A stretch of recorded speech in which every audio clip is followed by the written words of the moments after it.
No, me and Paige weren't really that close. I only say I was her friend because no one else would ever talk to her. Yeah, the first time she ever spoke to me was in an English lesson where she asked if she could copy my homework, and I just thought it was nice. She thought my homework was worth copying.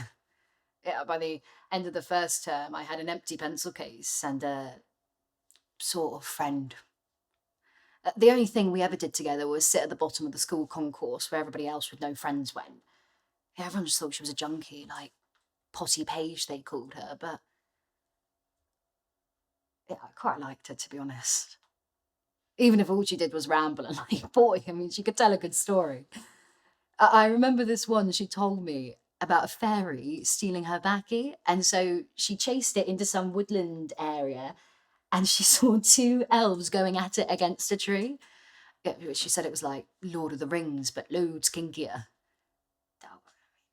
I didn't have the heart to tell her that a live action role playing convention had been going on the same weekend, but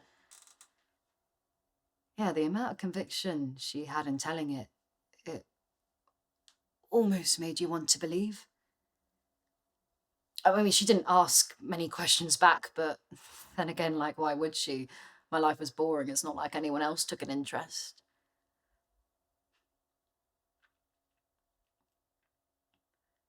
Until my brother's anniversary.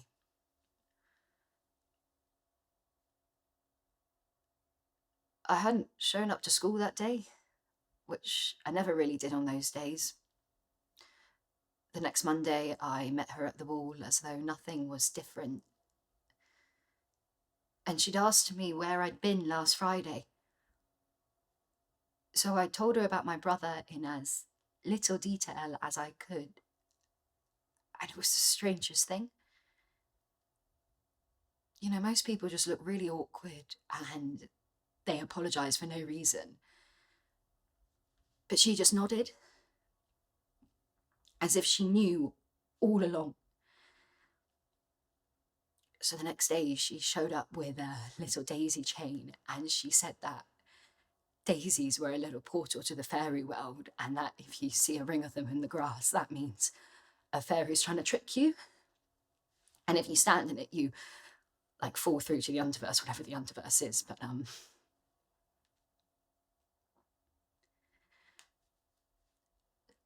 so long as you wore the daisy ring, you'd be protected.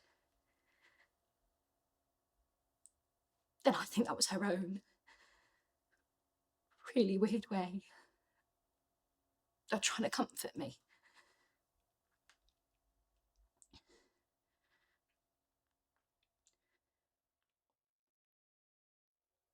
I never meant for you to know this, but I spend money on you.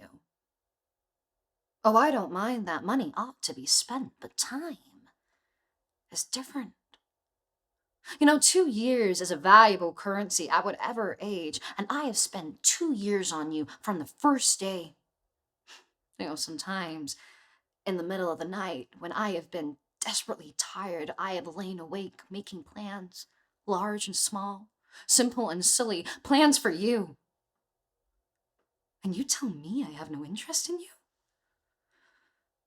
If I say any more, I shall start to cry, and I have not cried since I was younger, and I will never forgive you for that. So I'm gonna walk. And I don't like these types of conversations. Please don't mention it again. And if you want to, go on then. But please, be at school tomorrow. And if not, then don't.